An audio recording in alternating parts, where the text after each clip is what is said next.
Assalamualaikum warahmatullahi wabarakatuh. Perkenalkan, nama saya Rafiul Jafarul Rozi. Saya dari Universitas Muhammadiyah Malang, Fakultas Ekonomi dan Bisnis, jurusan Manajemen, kelas Manajemen 2F.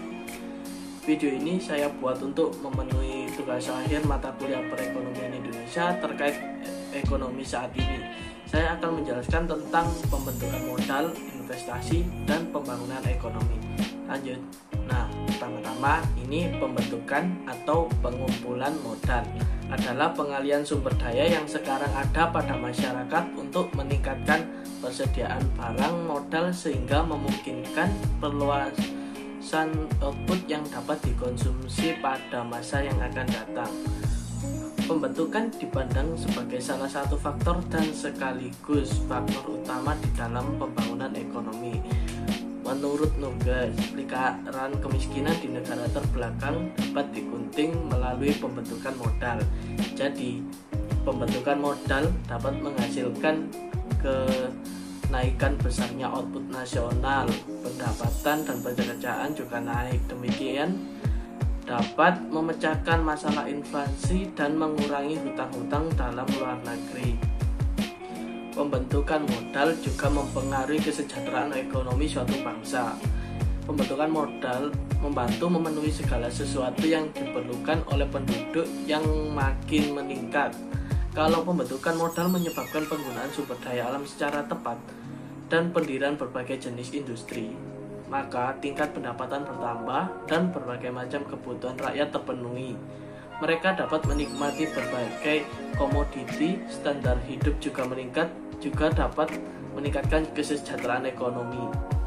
Nah, pada akhirnya, kenaikan laju pembentukan modal menaikkan tingkat pendapatan nasional. Proses pembentukan modal tersebut membantu menaikkan output yang pada gilirannya dapat menaikkan laju dan tingkat pendapatan nasional. Jadi, kenaikan laju dan tingkat pendapatan nasional tergantung pada kenaikan laju pembentukan modal. Dengan demikian, pembentukan modal merupakan jalan keluar utama dan dari masalah rumit negara terbelakang dan kunci utama dalam menuju pembangunan ekonomi. Nah, yang kedua, saya akan menjelaskan tentang pengertian dari investasi. Investasi ialah upaya penanaman modal untuk mendapatkan keuntungan di kemudian hari. Modal bisa berupa uang atau sumber daya yang lain.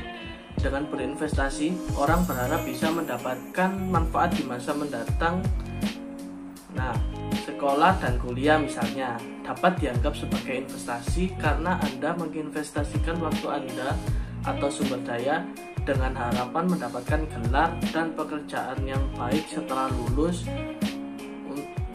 yang dapat bermanfaat untuk masa depannya. Dalam pengertian finansial, investasi adalah ketika seseorang menyimpan yang dalam aset keuangan seperti saham atau obligasi dengan harapan akan menerima lebih banyak uang di kemudian hari. Nah, jenis-jenis investasi itu ada dua, yaitu investasi jangka pendek dan investasi jangka panjang berdasarkan jangka waktunya.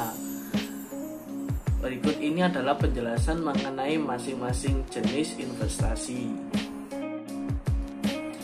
Investasi jangka pendek pertama, kita dapat memungkinkan sebagai investor mendapatkan keuntungan dalam kurun atau waktu 1 tahun sehingga 3 tahun. Dengan begitu, Anda bisa memperoleh keuntungan lebih cepat. Meskipun begitu, investasi jangka pendek memberikan return yang lebih kecil. Contoh investasi jangka pendek misalnya, tahun depan akan berencana untuk mudik ke kampung halaman.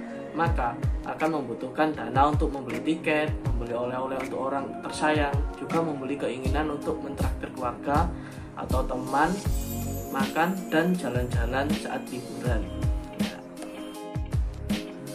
Nah, untuk investasi jangka panjang berbeda dengan investasi jangka pendek.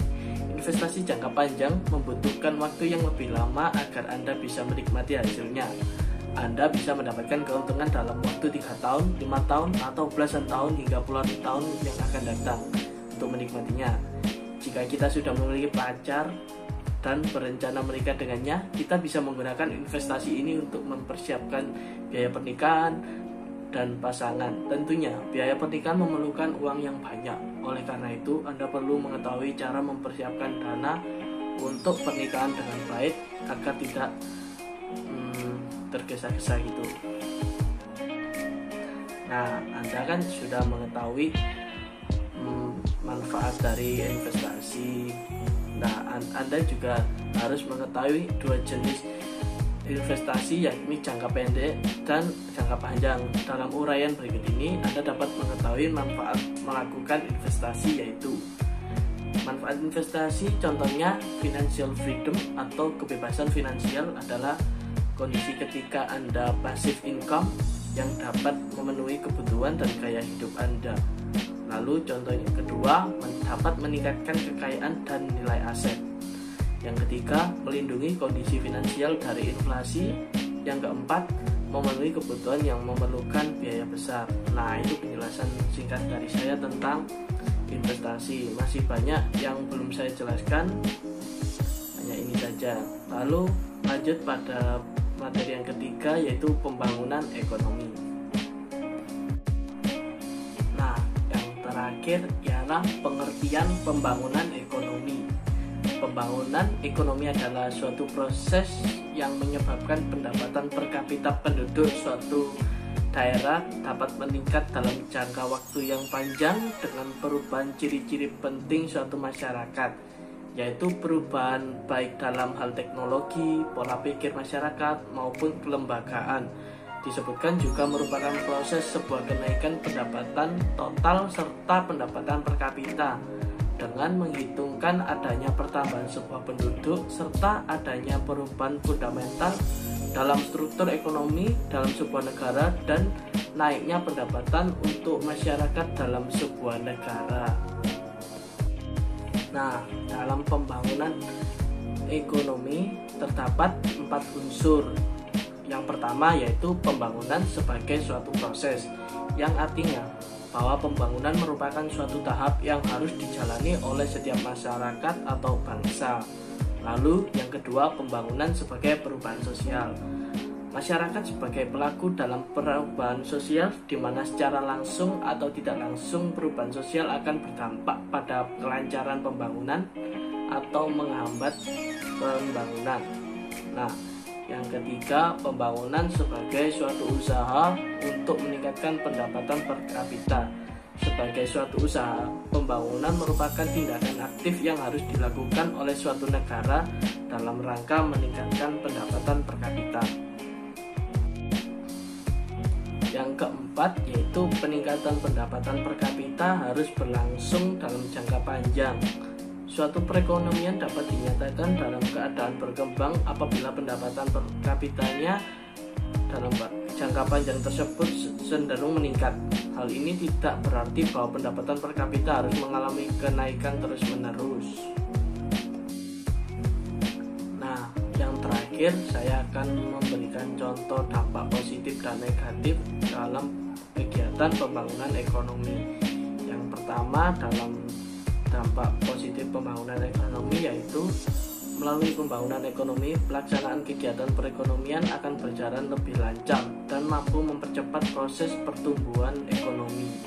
Yang kedua, adanya pembangunan di sektor ekonomi dimungkinkan terciptanya lapangan pekerjaan yang dibutuhkan oleh masyarakat sehingga akan mengurangi pengangguran dan meningkatkan perekonomian warga.